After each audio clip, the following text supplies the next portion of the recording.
Walt Disney is perhaps the best organization in one of the most remarkable areas of any economy: diversion. Before it turned into an organization with a $238.9 billion market cap, with interests spreading over the globe, Disney was all the more firmly connected with the vision of the man after whom it was named. It was this vision that laid the foundation for the organization to turn into the media Goliath it is today. In this video, we'll look at the rise of Walt Disney, both the man and the company, and why Disney was so successful. No doubt his life can teach entrepreneurs lessons even today. On March 20th, 2019, Disney authoritatively gained every one of the media resources of 21st Century Fox for $71.3 billion, making it the biggest media force to be reckoned with in the world.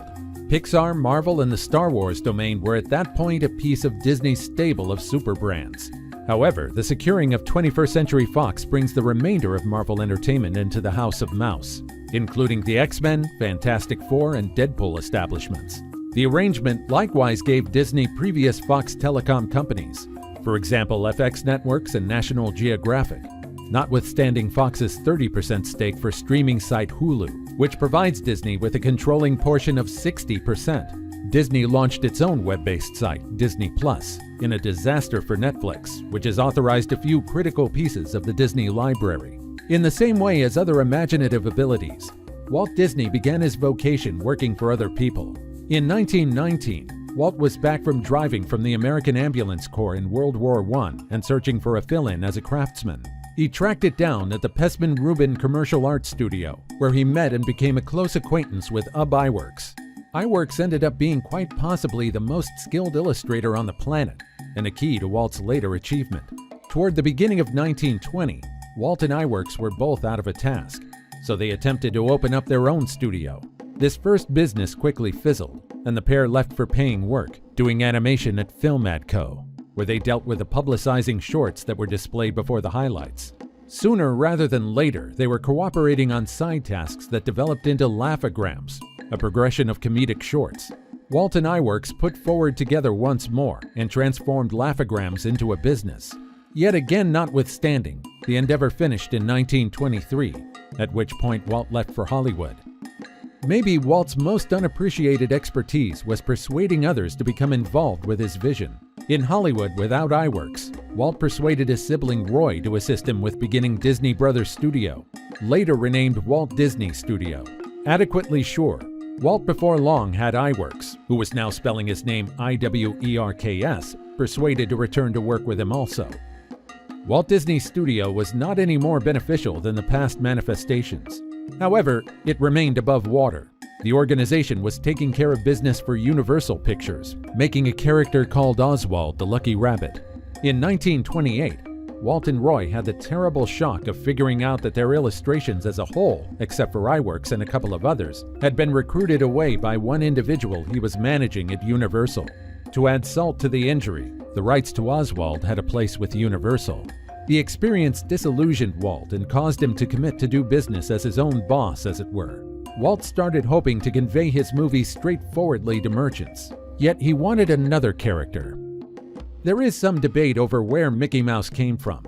Hypotheses range from a waste paper bushel in Kansas to Iwerks flipping through creature photographs and portraying. Anyway, he began. Mickey Mouse addresses the beginning of Disney as we presently know it.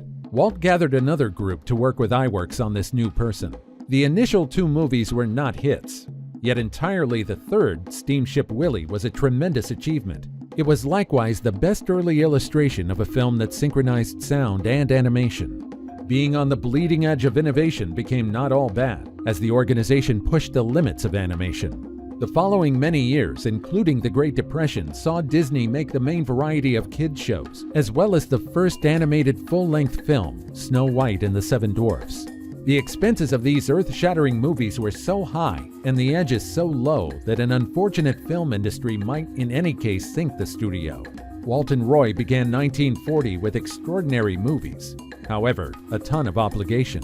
From 1923 to 1938, the Disney Brothers organization was really parted into four organizations that were effective in fluctuating degrees prior to being consumed into one every 1938. The organization's name that lived on was Walt Disney Productions, and on April 2, 1940, Walt Disney Studios gave 155,000 portions of 6% convertible favored stock. This issue was in the over-the-counter market and raised around $3.875 million for the organization. The siblings before long ended up back underwater nonetheless, as the container workplaces kept on being slack for films that we presently think about as showstoppers. To be specific, Bambi, Rhapsody, and Cinderella. This isn't to say they weren't effective, and they were really costly to make. Rather than dialing back, Walt hoped to accomplish more. The siblings set up their own conveyance organization, Buena Vista, and started creating high-edge nature narratives. Walt likewise started having dreams of a definitive event congregation, yet it was a bet his organization couldn't manage. In any case, gradually, Walt broadened the historical backdrop of Disney, adding specialty units to its center activity studio. To make the happiest place on earth, a ton of monetary moving was expected to occur, and Walt got it going.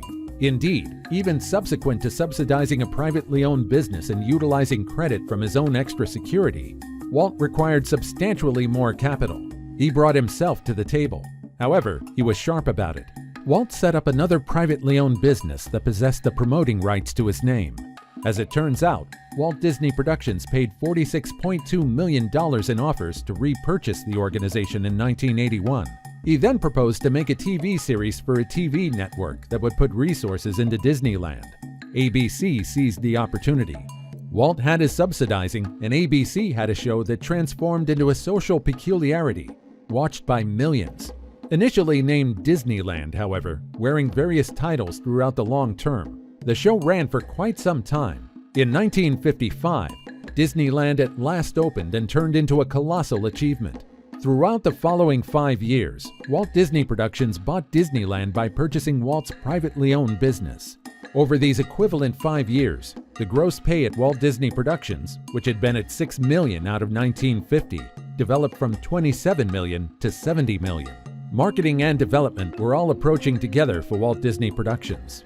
Unfortunately, however, it was bound to happen without one of its originators, as Walt passed on in 1966. One of his last elements, Mary Poppins, was a top-procuring film in 1964. His sibling Roy dominated. After the demise of Walt and his sibling Roy, Disney battled.